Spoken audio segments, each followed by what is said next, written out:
Segera download Apa saja yang Quran disebut oleh Tadabbur, Al-Quran, dia meraih tafsir kebaikan. dalam genggaman Contoh, Anda. bulan Ramadan adalah bulan Al-Quran.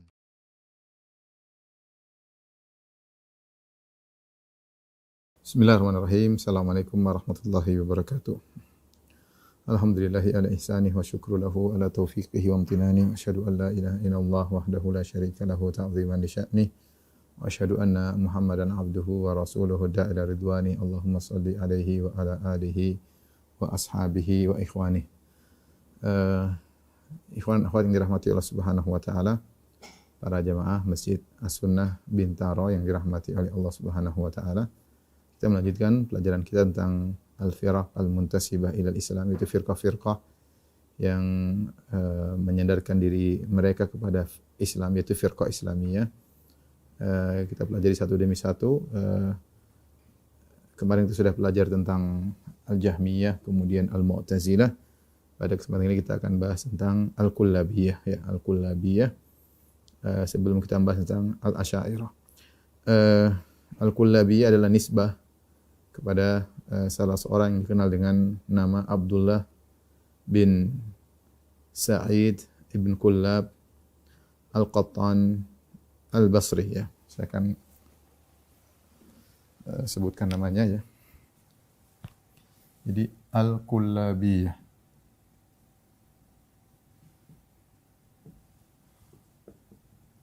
Kullabiyah. Ya. Ini nisbah kepada seorang yang bernama Abdullah bin Sa'id ibn Kullab al-Qattan al-Basri. Khilaf tentang nama ayahnya. Apakah namanya Abdullah bin Muhammad ataukah dia Abu Muhammad? Tapi kebanyakan para penterjemah yang menterjemahkan tentang atau menjelaskan tentang biografi Ibnu Kullab, mereka menulis dengan nama ini Abdullah bin Sa'id bin Kullab, ya. Dan kunyahnya adalah Abu Muhammad. Abu Muhammad Abdullah bin Sa'id bin Kullab. Sampai sebagian orang menyangka, sebagian ulama menyangka bahwasanya Abdullah bin Sa'id ibn Kullab al-Qattan ini adalah saudara dari ahli hadis yang terkenal, yaitu Yahya bin Sa'id al-Qattan. Karena namanya mirip. Kayak seakan-akan mereka bersaudara, Yahya bin Sa'id al-Qattan. Namun ini dibantah oleh para ulama seperti Ibnu Hajar dan yang lainnya bahwasanya tidak ada saudara dari ahli hadis Yahya bin Sa'id al-Qattan yang bernama Abdullah, jadi Abdullah bin Sa'id Kullab al-Qattan ini bukan saudaranya Yahya bin Sa'id al-Qattan al-Muhaddits al-Masyhur, ya. Adapun Kullab, para penterjemah atau ulama yang menjelaskan tentang biografi Ibnu Kullab mengatakan Ibn Kullab ini bukan bapaknya namanya Kullab, dia namanya Abdullah bin Sa'id al-Qattan, tapi Ibnu Kullab ini adalah gelar, laqab dia, Ibnu Kullab. Jadi ini adalah gelarnya Ibnu Kullab. Gelarnya Ibn Kullab. Kenapa diberi gelar dengan Ibnu Kullab? Karena Kullab dia apa namanya? Seperti dia pandai untuk menarik seseorang, ya, seperti kallab, ya, seperti pandai menarik seseorang. Kenapa? Karena dia pandai berdebat, ya. Disebutnya karena dia pandai berdebat. Karena pandai berdebat, terkenal pandai berdebat, seperti mudah untuk menarik orang di debatnya.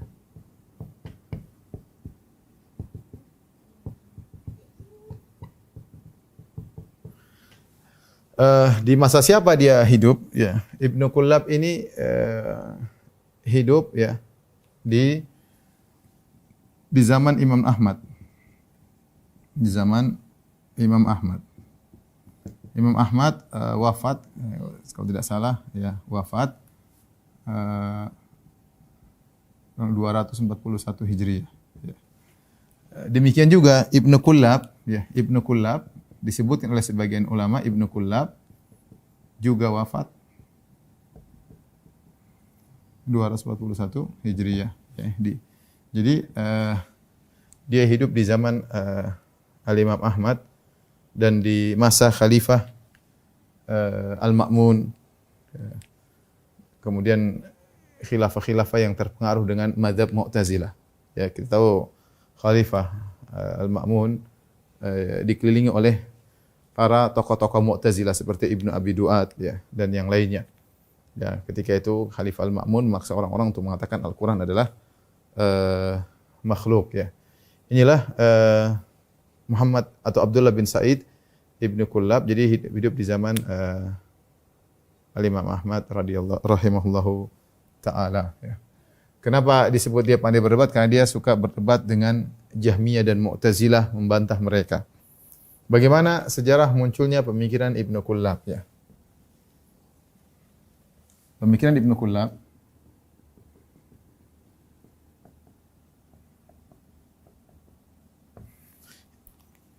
Ibnu Taimiyah rahimahullah menjelaskan ya bahwasanya dahulu sebelum Ibnu Kullab muncul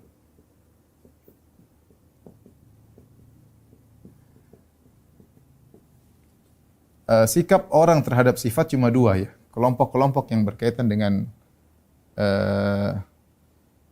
sifat-sifat Allah Subhanahu wa taala ya. Sikap terhadap sifat-sifat Allah hanya ada dua ya. Ada dua sikap. Yang pertama ya. Yang pertama adalah menetapkan seluruh sifat-sifat tersebut.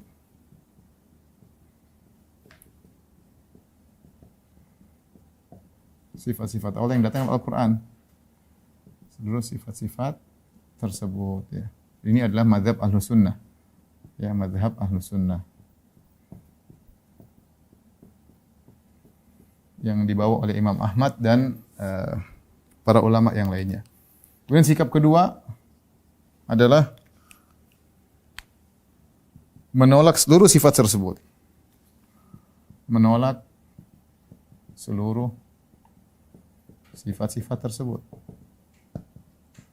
Dan ini adalah madhab Jahmiyah. Madhab Jahmiyah dan Mu'tazilah. Sudah kita jelaskan ya. Mu'tazilah dan Jahmiyah menolak seluruh sifat. Ya, karena mereka punya pemikiran bahwasanya Allah adalah zat yang kosong dari sifat. Kalau kita pasang sifat berarti ada sesuatu yang baru pada zat ya, sehingga zat tersusun dengan sifat-sifat berarti Allah butuh penyusun dan macam-macam syubhat mereka. Intinya mereka menolak seluruh sifat. Jahmiyah menolak seluruh sifat dan juga nama-nama Allah kecuali beberapa nama seperti Al-Qadir ya. Al-Mu'tazilah menolak seluruh sifat dan menetapkan seluruh nama tetapi nama-nama Allah tersebut tanpa makna, tanpa mengandung makna sifat. Intinya Mu'tazilah dalam masalah sifat persis sama dengan Jahmiyah, menolak sifat. Ini sebelum Ibnu Kullab muncul cuma ada dua model manusia dalam mensikapi sikap-sikap Allah. Ahlus Sunnah menetapkan seluruh sifat. Kemudian Jahmiyah ya dan Mu'tazilah menolak seluruh sifat. Ibnu Kullab memunculkan bid'ah baru. Lalu Ibnu Kullab ya sibuk membantah ya. Membantah Jahmiyah dan falasifah. Jahmiyah dan Mu'tazilah. Ya. Lalu ia memunculkan pemikiran yang tengah. Pemikiran tengah di antara dua kelompok di atas. Ya, di antara dua sikap di atas. Muncullah sikap yang ketiga. Apa akidah sikap Ibnu Kullab? Ya, sikap ketiga. Sikap ketiga yaitu sikapnya Ibnu Kullab menetapkan eh, menetapkan seluruh sifat zatiyah, ya, artinya ini sikap dia adalah menetapkan sebagian sifat dan menolak sebagian sifat. Itu menetapkan sebagian sifat dan menolak sebagian sifat.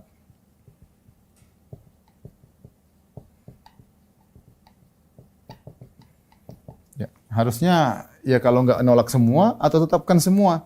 Tapi dia mengambil jalan tengah, menolak sebagian, menetapkan sebagian. Apa yang dia tolak, apa yang dia tetapkan, ya. Yang ditolak, yang ditetapkan adalah seluruh sifat-sifat zatiyah. Seluruh sifat-sifat zatiyah. Yang ditolak seluruh sifat-sifat fi'liyah. Sifat-sifat fi'liyah atau ikhtiyariyah. Ikhtiyariyah. Disebut sifat fi'liyah karena berkaitan dengan fi'il Allah. Fi'liyah maksudnya perbuatan Allah. Perbuatan-perbuatan Allah seperti mencipta, ya, memberi rezeki, menghidupkan, mematikan, namanya sifat fi'liyah Allah, sifat-sifat Allah, perbuatan Allah. Ikhtiyariyah disebut ikhtiyar karena berkaitan dengan kehendak Allah.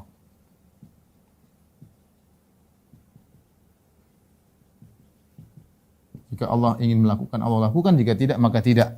Sifat fi'liyah, sifat ikhtiyariyah cuma dua penamaan. Boleh dinamakan sifat fi'liyah, boleh dengan sifat ikhtiyariyah. Bagi dia, sifat zatiyah yang tidak berkaitan dengan perbuatan Allah dan tidak berkaitan dengan kehendak Allah, maka tidak ada masalah bagi Ibnu Kullab untuk menetapkannya. Maka dia menetapkan banyak sifat. Apa saja sifat-sifat tersebut? Contoh sifat-sifat tersebut yang ditetapkan di antaranya sifat al-ulu. Al-ulu, Allah di atas. Ini ditetapkan. Ya, Allah selalu di atas, kata dia, enggak ada masalah. Ya, kemudian di antaranya sifat wajah. Wajah Allah. Al-wajh. Wajah Allah. Kemudian di antaranya adalah al-yadan. Dua tangan Allah. Dia tetapkan. Kemudian misalnya sifat dan yang lain, ya. Saya bacakan.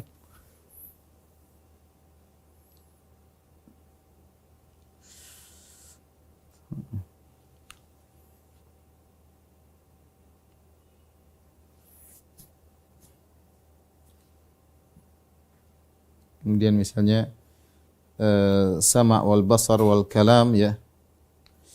Dia sifatkan. Ini banyak ini. Ya, jadi sifat dua tangan, kemudian mendengar, melihat, ya.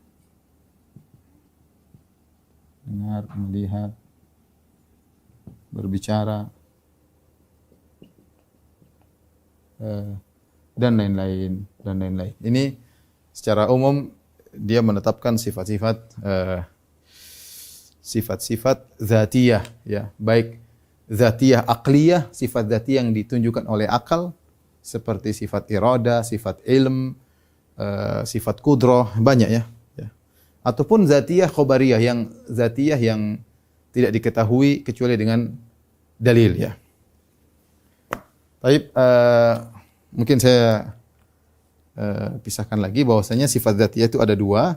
Ini istilah, ya, mudah-mudahan teman-teman biar bisa belajar, ya. Sifat zatiyah itu ada dua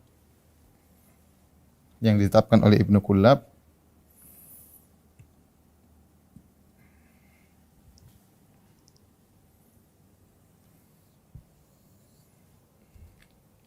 Sifat-sifat zatiyah ada dua yang namanya al-aqliyah, itu ditunjukkan oleh akal meski tanpa dalil. Kemudian ada namanya al-khobariyah. Itu sifat-sifat yang tidak diketahui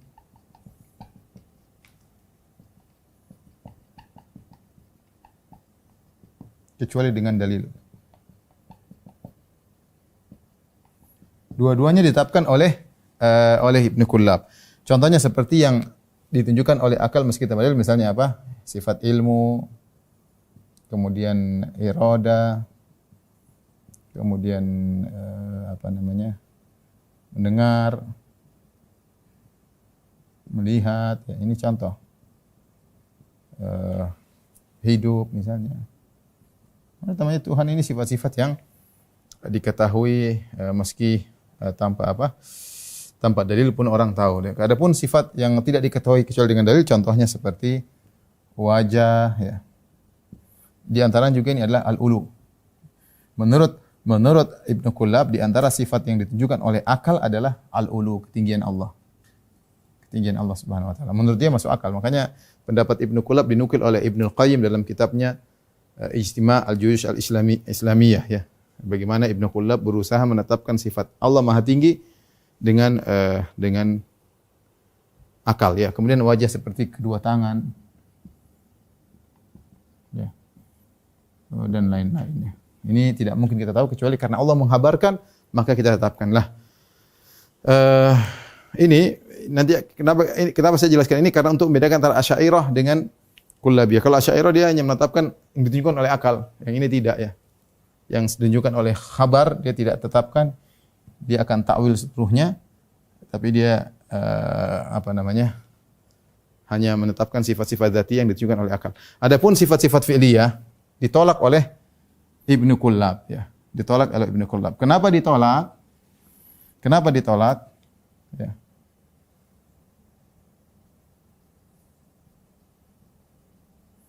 Dia termakan syubhatnya Jahmiyah. Ia termakan syubhatnya falasifah. Falasifah dan Jahmiyah. Baik, kita akan lanjut setelah ini insyaallah taala. Tapi sebelum saya lanjutkan, saya ingin mengatakan bahwasanya Kullabiyah, Abdullah bin Sa'id bin Kullab, ajarannya diikuti oleh, ya, tokoh-tokoh Kullabiyah.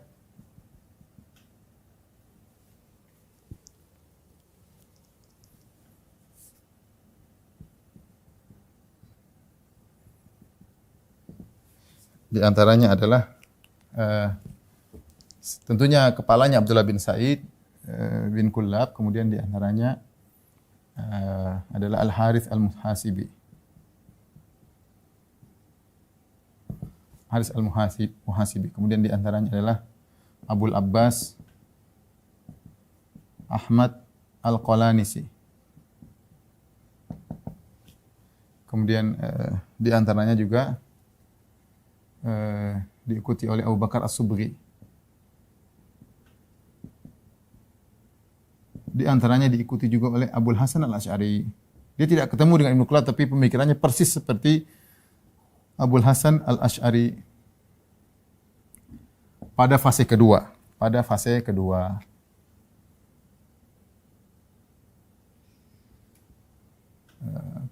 Abul Hasan Al-Asy'ari ada 3 fase. Fase kedua persis seperti Kullabiyah. Fase ketiga dia berusaha mengikuti Imam Ahmad meskipun tidak sempurna mengikutinya.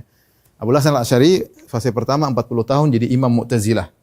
Dia menjadi seorang tokoh Mu'tazilah 40 tahun.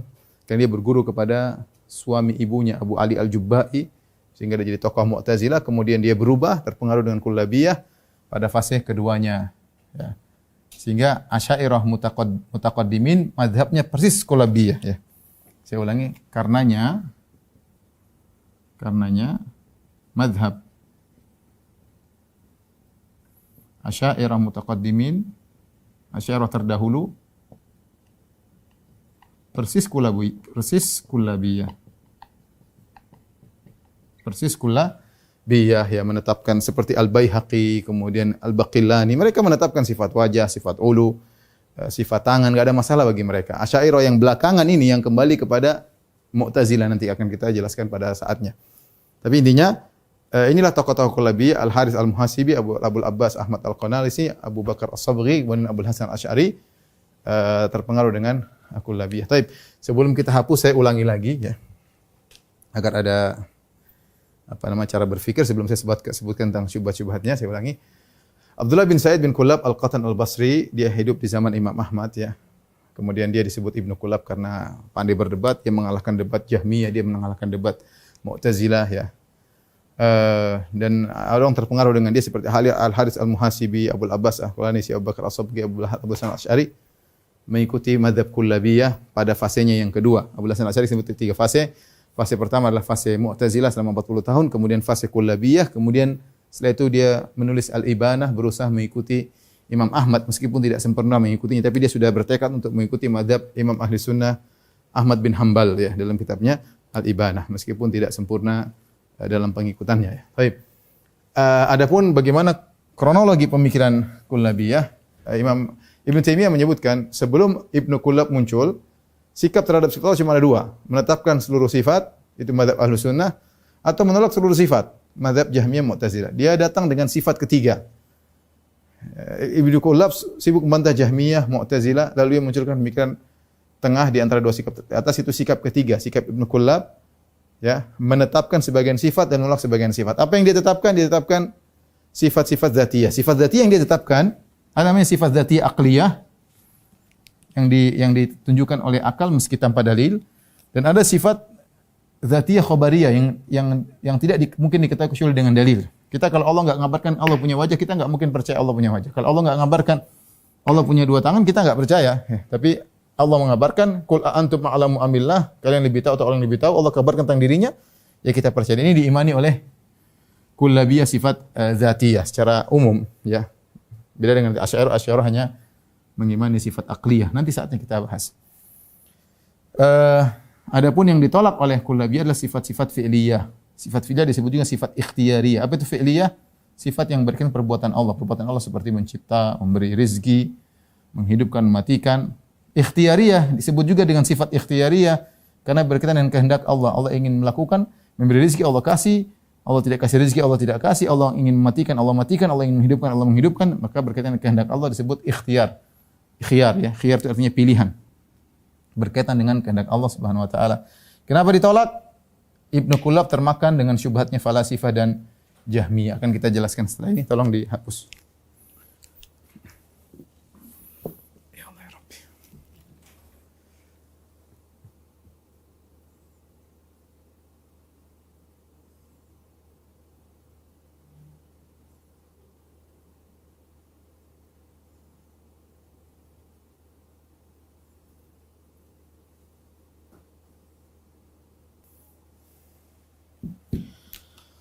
Baik, kita jelaskan ya bahwasanya sikap Ibnu Kullab, kenapa dia menolak sifat fi'liyah ya.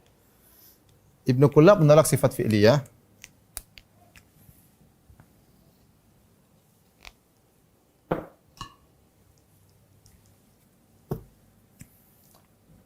Ibnu Kullab menolak sifat fi'liyah karena termakan syubhat Jahmiyah yang bersumber dari syubhat falasifah.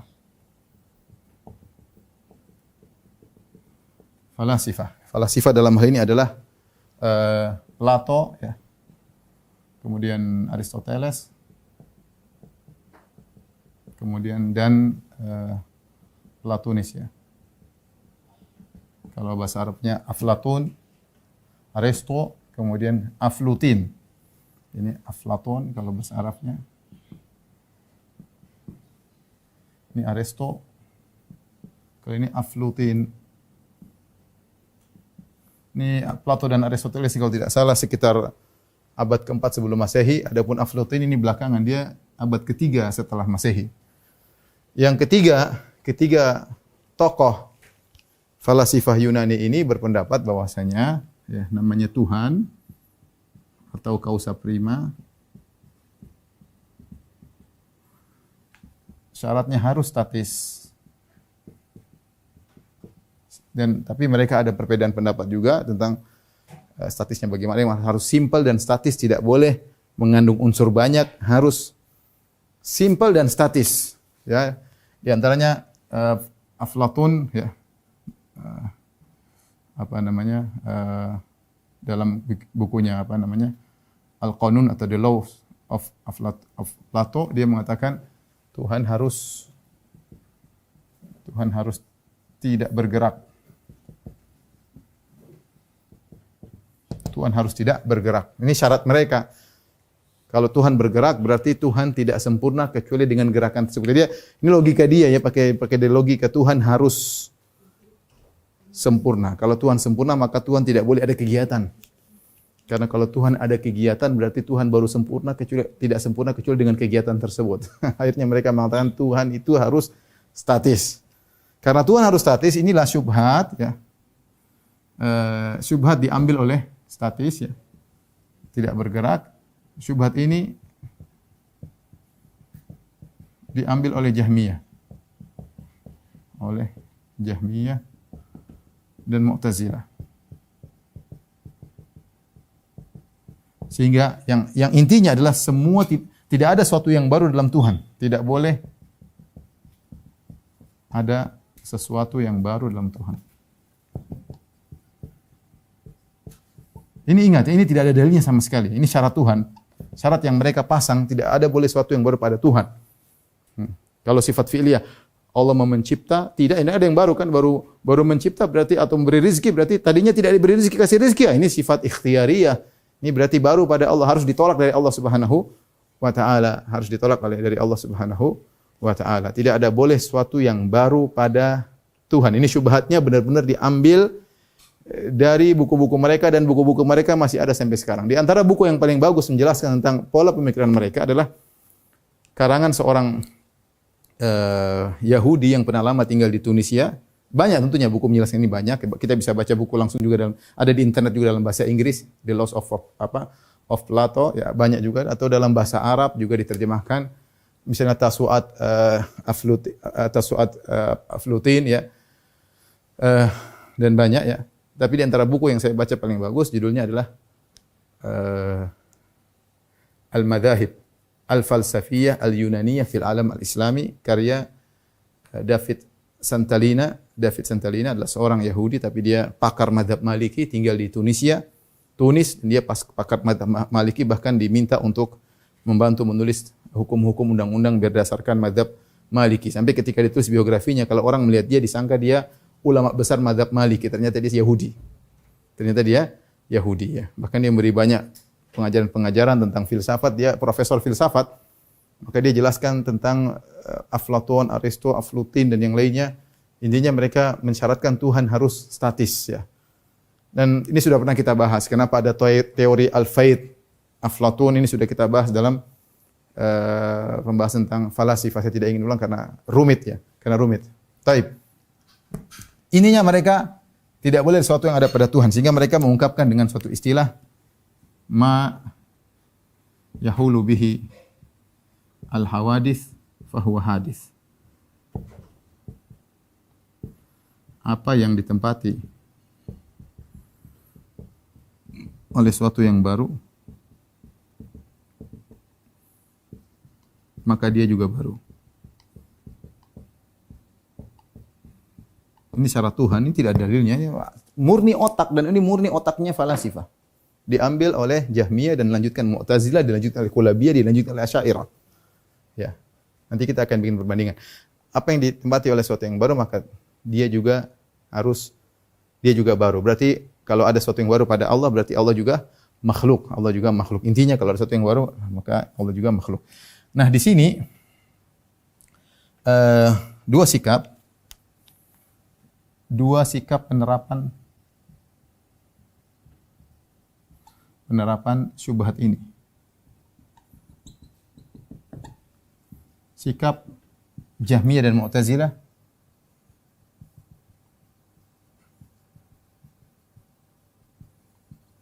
sikap Kullabiyah.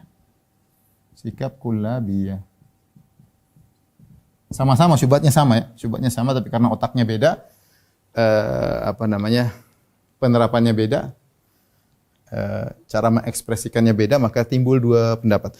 Adapun Mu'tazilah atau Jahmiyah, mereka berhayal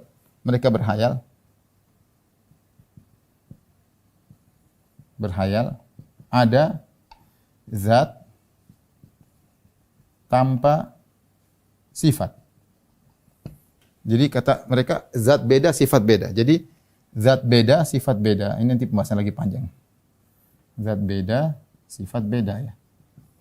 Mereka berkhayal ada zat tanpa sifat. Sehingga kalau sifat dipasang pada zat, berarti ada sesuatu yang baru dipasang pada Allah. Kalau zat bersifat, kalau zat kosongan, zat kosong ini Allah ya. Yaitu Allah. Dipasang sifat, berarti ada sesuatu yang baru.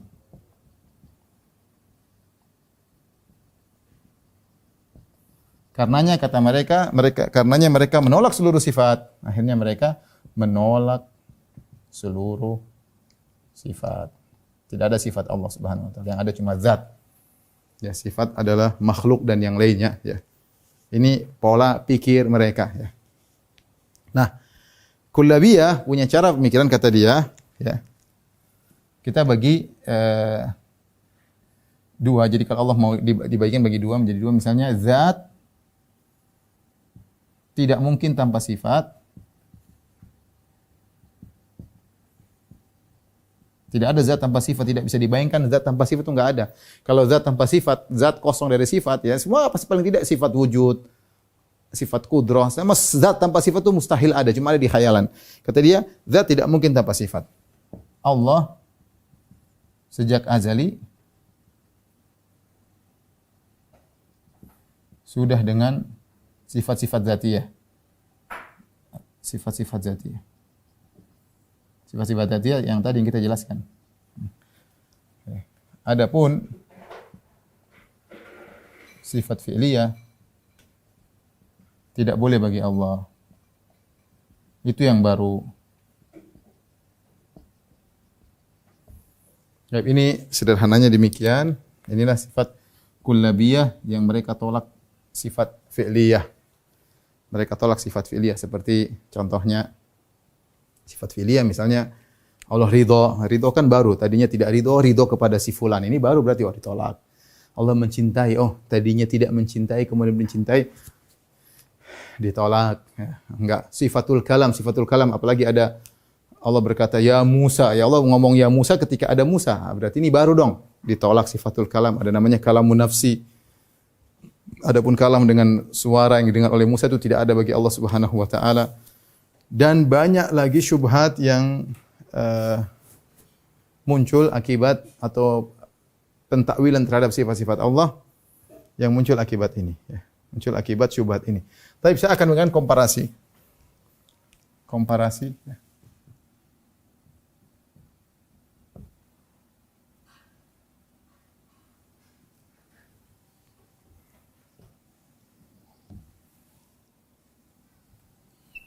Ya, ini Allah versi kullabiyah.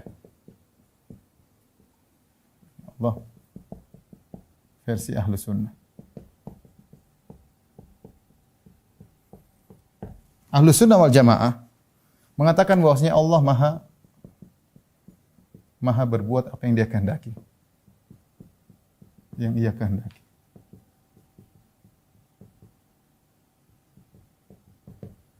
Ya, Allah berfirman, fa'alu lima yurid. Fa'alu lima yurid. Perhatikan ini dalam surat Al-Buruj. Fa'al artinya selalu. Ini kan sigah mubalaghah dalam kondisi seperti isim fa'il. Fa'alu lima yurid, ya, senantiasa melakukan apa yang dia kehendaki. Senantiasa melakukan apa yang dia kehendaki. Apa yang dia kehendaki.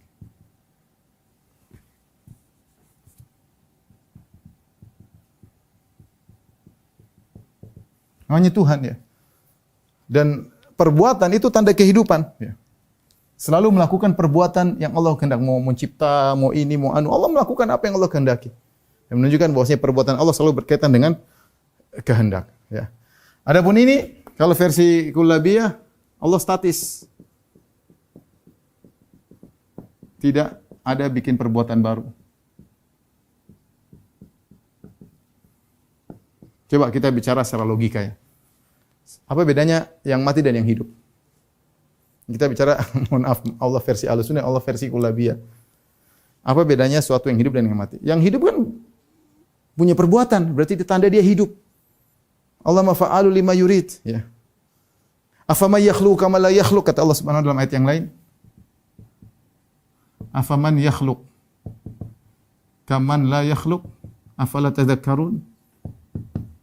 Apakah sama yang mencipta dengan yang tidak mencipta?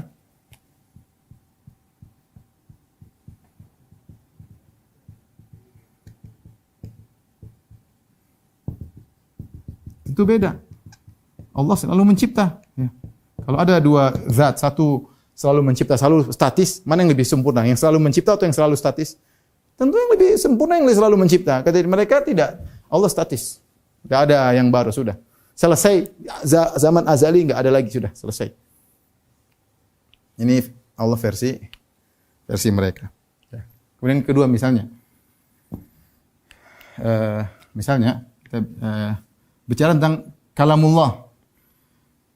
Kalau kita, Allah berbicara dengan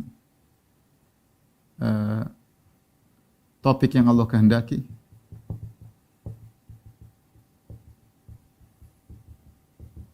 Ya. Kapan Allah mau bicara? Terserah Allah. Dengan siapa? Terserah Allah. Ya. Ya. Terserah. Ya, Allah berbicara dengan apa yang dikehendaki. Coba kali ini enggak. Allah kalamnya statis. Statis. Ya, tidak pernah berubah. Tidak berubah. Tidak terbagi. Ya. Jadi ya udah gitu aja.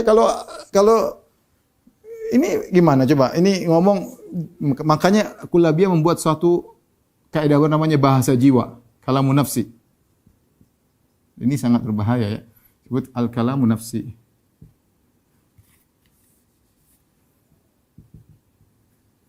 Sehingga dia menolak Allah berbicara dengan Nabi Musa. Dia menolak. Allah bicara tanpa suara, Allah bicara karena kalau suara berarti ada sesuatu yang baru yang belum tidak ada. Semuanya kembali kepada syubhat tadi. Ya. Saya bilang mana yang lebih sempurna kalau kita bandingkan secara logika. Ini semua sesuai dengan Al-Qur'an. Ya. Ini semua ini takwil. Mereka semua takwil, ya. Ini sebenarnya Al-Qur'an, ya. Allah berfirman dengan Nabi Musa, ngomong dengan Nabi Musa alaihissalam, kalau dia enggak, Allah dari azali seperti itu. Terus kalau yang ngomong Nabi Musa itu bukan firman Allah, itu Allah ciptakan suara, didengar. Terus Al-Quran bagaimana? Al-Quran kan muncul di zaman Nabi SAW. Enggak, itu cuma takbir dari bahasa jiwa. Itu bukan bahasa Allah Subhanahu Wa Taala. Ini diambil juga oleh Asy'ariyah nanti. Tapi ini saya ingin bandingkan ini apa namanya Tuhan versi Ahlussunnah dengan Tuhan versi Allah versi kullabiyah. Ya. Contoh lagi, misalnya kalau kita sederhana ya, Allah mencintai hamba yang bertakwa. Ya. Hamba yang bertakwa. Ketika dia bertakwa. Contoh Allah Subhanahu wa taala berfirman, "Qul in kuntum tuhibbuna Allah fattabi'uni." Katakanlah jika kalian mencintai Allah, ikutilah aku, kata Nabi. Yuhibbukumullah, niscaya Allah akan mencintai kalian. Jadi kapan Allah mencintai kalian? Jika kalian mengikuti sunnah Nabi. Kapan kalian mengikuti sunnah Nabi? Allah cintai. Innallaha yuhibbut tawwabin. Allah mencintai orang bertobat. Kapan dicintai? Ketika dia bertobat. Ketika dia bertakwa, Allah mencintainya.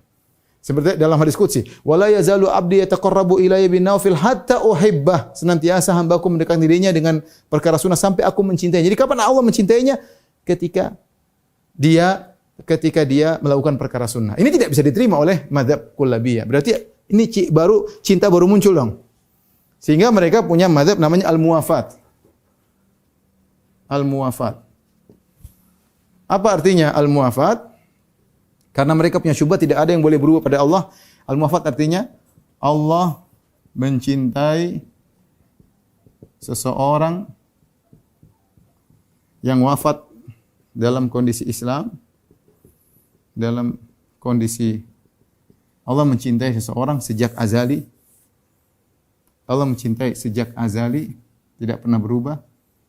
Sejak azali, tidak pernah berubah. Karena statis ya, Allah selalu statis. Berubah kepada seseorang yang wafat dalam kondisi Islam. Meski mayoritas kehidupannya, mayoritas umurnya adalah musyrik. Dan sebaliknya. Ya, ini mazhab muwafat, ini disuarakan oleh Al-Kullabiyah. Dia mengatakan Allah mencintai sejak azali karena Allah enggak boleh berubah. Jadi kalau misalnya Khalid bin Walid kan meninggal dalam kondisi muslim. Khalid bin Walid dicintai oleh Allah sejak azali. Meskipun Khalid bin Walid membunuh kaum muslimin ketika perang Uhud. Enggak ada yang karena kalau dia bilang Allah ketika Khalid bin Walid membunuh para sahabat di perang Uhud, Allah benci sama dia. Ketika dia masuk Islam, Allah sayang sama dia, ada perubahan. Allah enggak boleh berubah. Allah statis. Jadi sejak zaman azali Allah sudah mencintai dia meskipun dia sedang membunuh kaum muslimin. Repot ini apakah seperti ini Al-Quran sampai teka-teki. Kalau orang baca Quran enggak ada yang paham seperti ini. Ini murni terkena syubhat falasifah. Bahwasanya Allah harus statis. Ini dari mana syarat kamu bicara tentang Tuhan, syarat itu dari mana? Allah mengatakan fa'alu lima yurid. Allah melakukan apa yang dia kehendaki. Justru itu menunjukkan dia Tuhan, dia melakukan apa yang dia kehendaki, malah kamu hilangkan sifat Tuhannya, statis enggak bisa bikin apa-apa, selesai. Dari mana Tuhan seperti itu? Nanti akan kita bantah syubhat-syubhatnya. Tapi ini saya ingin jelaskan dulu. Sama dia mengatakan Allah ridha kepada seorang yang meninggal dalam kondisi, atau sebaliknya, Allah benci kepada seorang yang meninggal dalam kondisi musyrik meskipun kebanyakan umurnya beriman. Ya, seperti itu dibalik oleh dia. Sama aja. Intinya yang dijadi patokan adalah al-muwafat. Yang menjadi patokan adalah yang terakhir, yang terakhir. Ini contoh ya. Mereka terjebak dengan syubhat ya, seperti juga kalau ini juga dipengaruhi oleh Asy'ariyah seperti kalau kita Ahlussunnah, Allah tidak berbuat kecuali dengan tujuan atau hikmah. Kalau kata mereka Allah berbuat tanpa tujuan.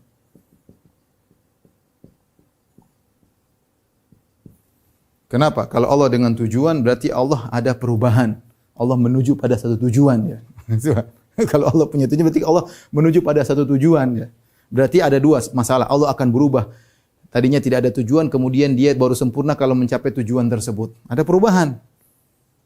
Dan ini diikuti oleh Asy'ariyah, Allah berbuat tanpa tujuan. Ini mazhabnya Asy'ariyah. Dan asalnya dari pemikiran Jahmiyah dan tadi tidak boleh ada perubahan ya. Sekarang kita bandingkan coba, mana yang lebih sempurna? Tuhan yang berbuat dengan tujuan atau tanpa tujuan? Kalau tanpa tujuan kita seakan-akan menyampaikan Allah dengan coba yang berbuat tanpa tujuan siapa? Kalau enggak anak kecil, orang gila atau orang tidur. Orang tidur ngelindur tanpa tujuan, orang gila melakukan tanpa tujuan. Mana lebih sempurna? Yang melakukan dengan tujuan atau dengan tanpa tujuan? Ya tentu dengan ada tujuan lah. Ini sangat jelas ya. Ini sekedar perbandingan komparasi kecil, tentu masih banyak komparasi, tapi ini sekedar yang saya ingin tunjukkan bahwasanya kalau kita Ahlussunnah gampang ya, Allah mencintai, Allah sayang dan yang lainnya ya, mudah. Kalau mereka enggak harus ditakwil semua, karena mereka punya syubhat bahwasanya Allah harus statis, tidak boleh mengalami perubahan. Tolong dihapus.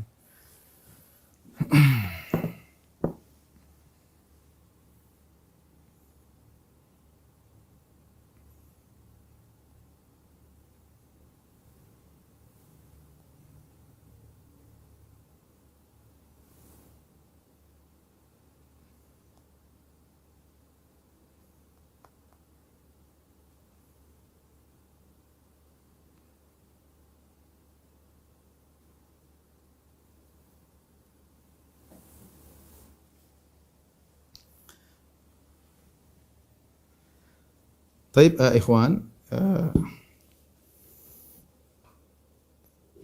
Kita akan bicara tentang syubhat mereka ya. Kenapa mereka bilang Allah harus statis ya? Di antara syubhat mereka ya, kata mereka bahwasanya kalau Allah tidak statis berarti Allah sempurna. Allah belum sempurna. Kalau misalnya Allah melakukan sesuatu, ini syubhat kuat, tapi saya bilang ini akal semua ya. Kalaupun kita nggak bisa bantah, kita bilang saya percaya pada Al-Quran dan Sunnah. Daripada kemudian saya otak-atik Al-Quran dan Sunnah, saya bilang Allah tidak berbicara, Allah bicara dari Musa itu bukan suara Allah, Allah mencintai, Allah tidak mencintai, Allah ridho, Allah tidak ridho, ridho sejak zaman dahulu. Atau kalau takwil, kalau Asy'ariyah nanti lain. Asy'ariyah ridho ditakwil dengan iradah, mahabbah ditakwil dengan iradah ya. Kullabiyah lebih baik daripada Asy'ariyah, nanti kita jelaskan. Tapi intinya syubhatnya sama semua. Cuma penerapan syubhat tersebut berbeda-beda nanti. Syubhat intinya, kata mereka, Allah Subhanahu wa taala harus statis. Kalau dia melakukan suatu kegiatan, berarti sebelum melakukan kegiatan tersebut, dia tidak sempurna kecuali setelah melakukan kegiatan tersebut. Allah berarti belum sempurna. Subhanallah, ini syubhat murni dari falasifah. Kalau kita baca buku falasifah dari Aristoteles, kemudian Platonis, persis pemikiran mereka ini, persis. Ya.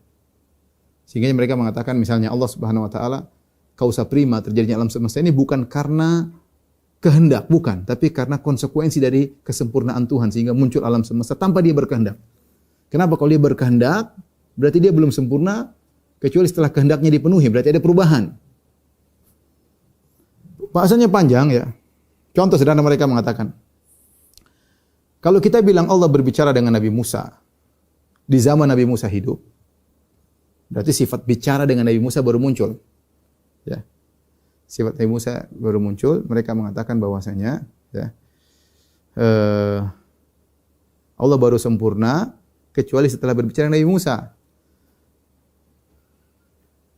Kalau begitu sebelum berbicara dengan Nabi Musa, Allah belum sempurna. Ini syubhat mereka. Karena mereka mengatakan kalau Allah berubah, ada melakukan perbuatan, maka dia baru sempurna kalau melakukan perbuatan tersebut. Contohnya sekarang kita sepakat Ahlussunnah mengatakan Allah berbicara dengan Nabi Musa di zaman Nabi Musa hidup. Allah baru berbicara. Di zaman azali Allah tidak bicara sama Nabi Musa. Allah tidak bicara dengan Nabi Musa. Ya. Kapan Allah bicara dengan Nabi Musa? Kita ya nanti Nabi Musa hidup baru Allah bicara dengan Nabi Musa. Kata mereka kalau gitu, kalau kamu bilang Allah, kalau kamu Ahlussunnah mengatakan Allah berbicara dengan Nabi Musa ketika Nabi Musa hidup, berarti sebelum itu Allah belum sempurna. Kita bilang tidak lazim seperti itu. Ya. Tidak lazim seperti itu. Justru kalau Allah berbicara zaman azali Musanya belum ada, ya itu berarti belum sempurna. Berarti itu malah ngawur gimana? Justru tidak sempurna. Coba Allah di zaman azali bicara dengan Nabi Musa, Nabi Musanya belum ada. Aneh atau tidak? Aneh. Ini aneh, justru tidak sempurna. Karena belum ada sebab, ngapain melakukan akibat? Ini semua perang-perangan akal logika saja. Intinya ini cuma membahas bantah logika mereka. Karena mereka menolak Al-Quran dan Sunnah atau mentakwilkan karena logika mereka terjebak dengan filsafat.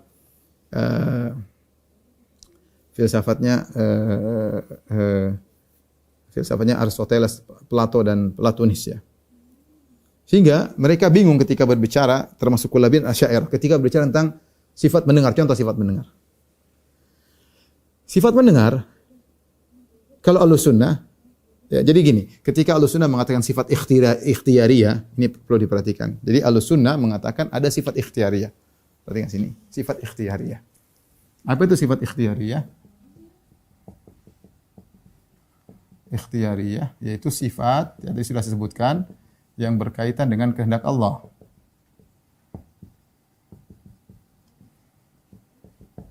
Nah, ini ada dua tinjauan. Agar kita tidak salah paham ya. Tinjauan pertama ditinjau dari asal sifat tersebut, maka dia azali. Ditinjau dari penerapan sifat tersebut, penerapan per sifat tersebut, maka dia baru. Contoh sifat bicara. Contoh sifat al-kalam. Berbicara. Allah Subhanahu wa taala secara sifat berbicara, Allah sudah sejak azali sudah bisa berbicara. Tidak ada perubahan. Sifat dia sudah ada sejak bersama zat Allah zaman azali. Tapi kapan berbicaranya?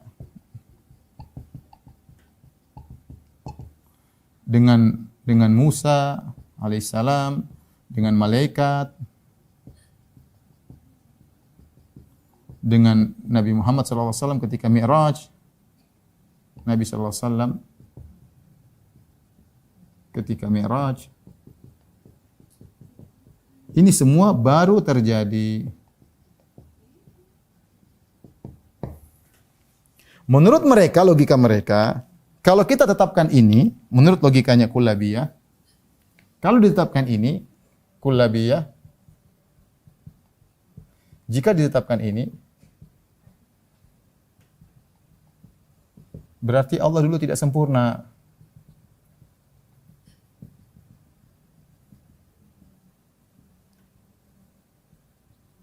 Logika ahlu sunnah, jika ditetapkan, justru sempurna.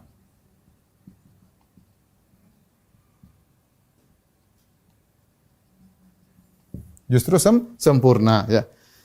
Coba kita bayangkan. Jadi bukan berarti sifat ikhtiyariyah ada suatu sifat yang baru muncul yang Allah sebelumnya tidak punya. Itu bukan begitu. Mereka seakan-akan menghayalkan demikian.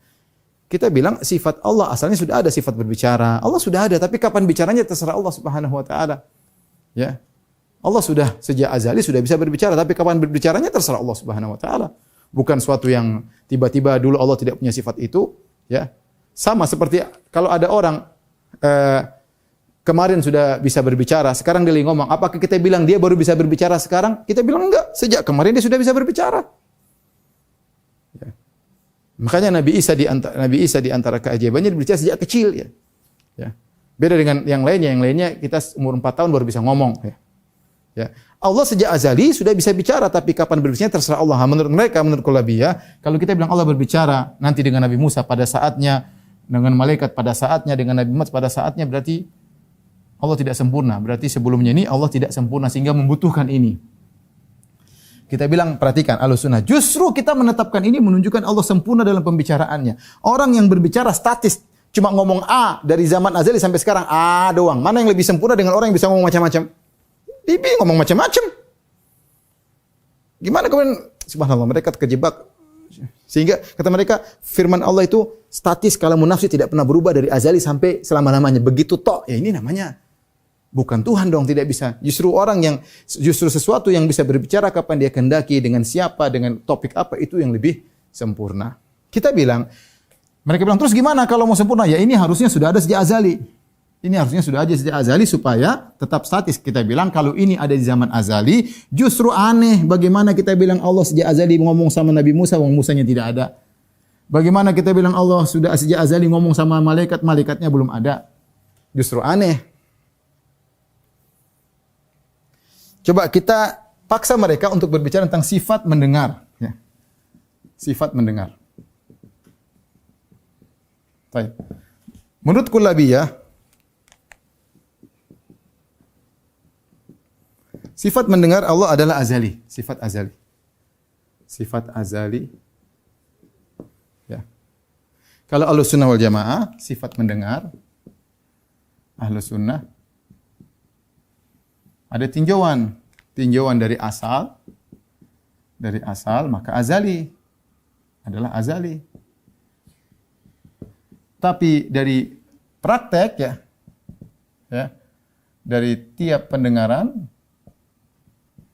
maka ini yang baru, adalah suatu yang baru. Bayangkan firman Allah, qad sami'allahu qaulal lati tujadiluka fi zawjiha. Saya artikan ya, sungguh Allah telah mendengar perkataan wanita yang berdiskusi dengan engkau wahai Rasulullah. Sungguh Allah telah mendengar, artinya ya. Sungguh Allah telah mendengar. Allah telah mendengar keluhan wanita tentang suaminya kepada engkau. Terus Allah mengatakan lagi, wallahu yasma'u tahawurakuma. Allah mengatakan lagi, wallahu yasma'u tahawurakuma. tahawurakum. Allah sedang mendengar perbincangan kalian. Allah ada sedang mendengar pembicaraan kalian. Pembicaraan kalian. Baik, kita bilang, ya, wahai kullabiyah. Ini Allah Maha mendengar. Mendengar ini sudah zaman azali sudah ada atau belum? Bahwasanya Allah mendengar ibu ini ngobrol dengan Nabi SAW. Kalau mereka bilang sudah ada sejak zaman azali, bagaimana mungkin ibunya aja belum ada, nabinya belum ada. Terus bagaimana Allah sudah mendengar di zaman azali? Enggak logis. Apalagi Allah mengatakan wallahu yasma'u tahawurakum, Allah sedang mendengar. Sekarang saya ngomong ini, Allah sedang mendengar. Allah Maha mendengar. Al-Husna mudah sekali sama orang awam. Allah dengar loh pembicaraan kalian. Allah melihat loh. Kalau mereka enggak bisa Allah dengar sekarang. Berarti ada karena ada perubahan suara saya A, B, C ini kan ada perubahan-perubahan. Allah mendengar saya ngomong A, B, C, kata mereka enggak, pendengaran Allah harus statis, tidak boleh berubah sejak zaman azali. Nah, kalau tidak pernah berubah pendengaran Allah sejak zaman azali, Allah dengar enggak ini perkataan ini ibu ngomong sama Nabi? Kalau sejak zaman azali Allah sudah dengar, gimana yang didengar aja? Bahan didengarnya enggak ada, gimana mau mendengar zaman azali? Melazimkan ibu ini sudah ada di zaman azali sama Nabi, berarti Allah sudah dengar. Tapi kalau ibu itu baru muncul belakangan, pembicaraan itu baru terjadi 1400 tahun yang lalu, bagaimana Allah sudah dengar zaman azali? Allah musta'an, saya tidak ingin membingungkan para jamaah, tapi inilah konsekuensi ketika mereka menolak semuanya dari logika, murni logika, akal-akalan, dan akal mereka terjebak dengan akal falasifah. Kita Ahlussunnah mudah, justru Allah Subhanahu wa taala dinamis dalam hal berbuat apa yang Dia kehendaki, itulah justru kesempurnaan. Justru itu kesempurnaan. Kenapa ikut Plato mengatakan Allah harus statis, tidak boleh berubah? Kalau ada perbuatan baru berarti Allah macam-macam. Ini syubhat tidak beres ya. Ya, justru tidak beres. Sekarang kita bilang sama terakhir sebelum saya tutup. Kalau kamu bilang bahwasanya Allah statis tidak pernah berubah, terus gimana Allah ciptakan alam semesta? Coba. Allah kan dulu sendiri sudah statis. Tidak perlu ada alam. Ketika ada alam yang sebelumnya alam tidak ada, berarti ada satu perubahan pada Allah sehingga Allah memilih untuk menciptakan alam. Kalau kamu bilang Allah statis tidak mungkin ada perubahan, kalau gitu alam tidak ada. Allah sudah sempurna tanpa ada. Ini di antara cara bantahan Ibnu Rushd terhadap kaum Asy'ariyah. Dia mengatakan kalau Allah statis tidak perlu ada, sudah sempurna di zaman azali, kalau gitu ngapain Allah ada alam? Kenapa Allah ciptakan alam semesta? Coba. Kalau Allah sudah sempurna tanpa alam semesta, ngapain Allah bikin alam semesta? Nah, mereka lari kanan, lari kiri. Itu iradah Allah melakukan tanpa kehendaknya. Sama saja mau Allah mau lakukan tanpa kehendak, mau kehendak kok tiba-tiba ada alam, pasti ada sebab tertentu. Oh Allah tanpa sebab, kalau enggak ada sebab harusnya Allah tetap saja tidak ada alam. Kita logika-logikaan. Ya sudahlah. Mungkin sampai sini saja, saya tidak ingin kawan-kawan semakin pusing. Tapi inilah kullabiyah, dan insyaallah setelah itu kita akan bahas tentang Asy'ariyah karena terpengaruh dengan kullabiyah, Asy'ariyah mutaqaddimin, dan kemudian juga nanti Asy'ariyah mutaakhirin. Tapi demikian rekan-rekan yang rahmati Allah Subhanahu wa taala, apa yang bisa saya sampaikan insyaallah kita lanjutkan pada pekan depan, masih melanjutkan bahasan kita. Kurang bisa mohon maaf kepada jamaah Masjid As-Sunnah Bintaro. Sampai kita berjumpa lagi insyaallah pekan depan. Kurang lebih saya mohon maaf. Wabillahi taufiq wal hidayah. Assalamualaikum warahmatullahi wabarakatuh.